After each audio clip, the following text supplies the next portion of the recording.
erga gaafa intala ililii jedhamtu sanii fi halfiyaa sawwajjiin halfiyaan sunillee achumaan badde buniinillee achumaan badde mucattiin kun eessa dhayite maal taate maaliif badde caaltuun waa'ee ishee dubbattee hin beektu ooshee waa'ee isii dubbatte namni tokko waa'ee isii dubbatee qaba hin beeku bunii maaliif badde sababni buniin baddeef maali hiciitiin buniin baddeef maali eessa jirti maal keessa jirti hin beektan akka lolaarra turte jechuudha namni keenya gaafa namni lafa kanarra dhabamu imimmaan nama bu'a maal taate mucattiin sun maal keessa jirti namni miidiyaa kun yookaan bunii teenna keengii bunii teenna goobazii bakka akkas goote gaafa isheen intala santumaa turtanii beeytanii mitiire goobazii tiyyaa bakka akkas goote bakka kana goote jechaa turtan jechuudha hadda gaafa isheen dhabamte gaaf san jaalataa turtanii har'a intalli kun eessa jirti maal keessa jirti sila intala saniin wal lolaa turte bunii maalirra jirti maaliif hin jenne mucattiin kun maal keessa jirti sila baadiyyaatti galtemoo sila magaalama kana keessatti ooshee walitti dabalamte araaramtee jiraatti ooshee walitti dabalamtee araaramtee jiraatti karaa caaluu karaa guddaadha mataa isheeti jechuudha assalaamu alaykum warahmatullahi wabarakatuh jirtu akkam nagaa keessanii fi keessanii chordotota kabajamtoota keenya har'a wanni naqabadheen isin dhufe akkuma beekamu waa'ee dhimma buniitii fi erga gaafa isheen ililliisan barakiinaa yookiin wanna ta'e asiidii ani jechuun dawaa wayii obaftee bunii miidiyaa irratti deebiteen beektu alfiyaan sunillee achumaan badde buniinillee achumaan badde isin buniin kun maal keessa jirti maalirra jirti caaltuunillee achiin samuun masanii muktaar fudhate jechuudha buniin dhabamtee maal taate maal keessa jirti sila ooshee walitti deebitee yoo jette karaa caaluyyuu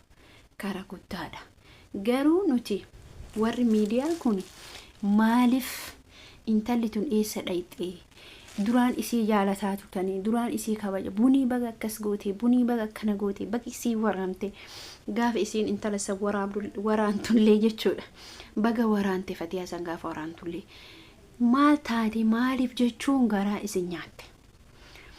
ooshee maaliif dubbachuu dide waa'ee isii fatiyaa caaltuu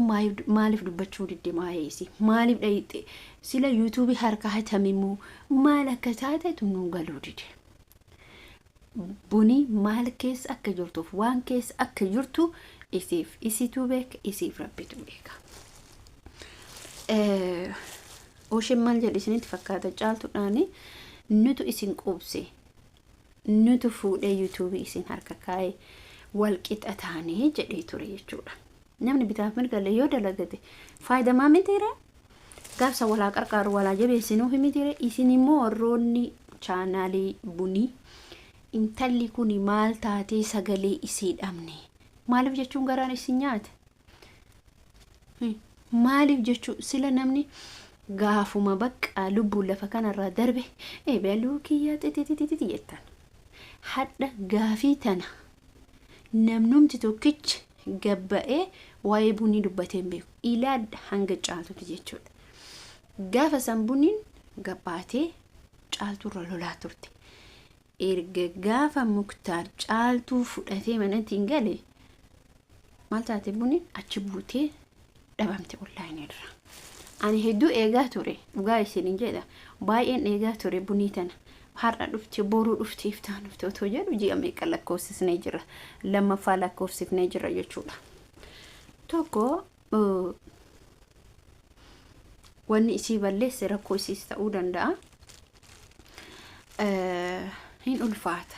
jireenyi kophaa ni ulfaata nama ilmoo qabu dhiisaa namni ilmoo hin qabne jireenya kophaa ni ulfaata garuu waa tokko beekuu qabu otoo akkas ta'u dursaa waan tokkotti odoon seenin dubbii tokkotti odoon seenin maal ta'uu qaba mallee hamma fedhi yoo jiraate jireenyi dhiiran dhala jiru kasaarati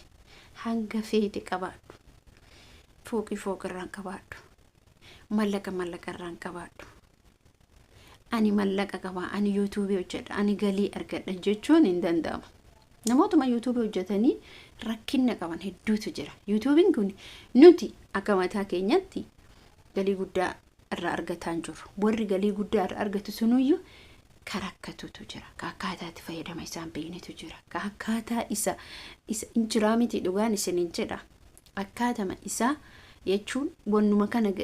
view baay'ee qabaa, mallaqa ni argataa, tartiiba waan san ittiin qabatu been hedduutu jira.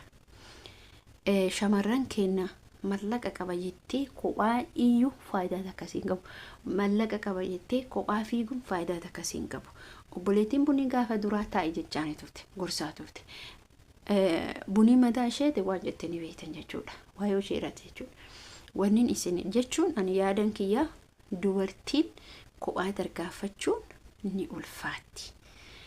Maaliif caaltuu yoo laaltan, caaltuun dhumni ishee eessa ta'e muktaar ta'e. Galiin isii malleen isii gaafa duraa yuutuubii guddisuu gaaf ta'e eenyu ta'e firoo ta'e. Isin galee kanaaf guddinaa fi jireenyi mataa ofii addaan.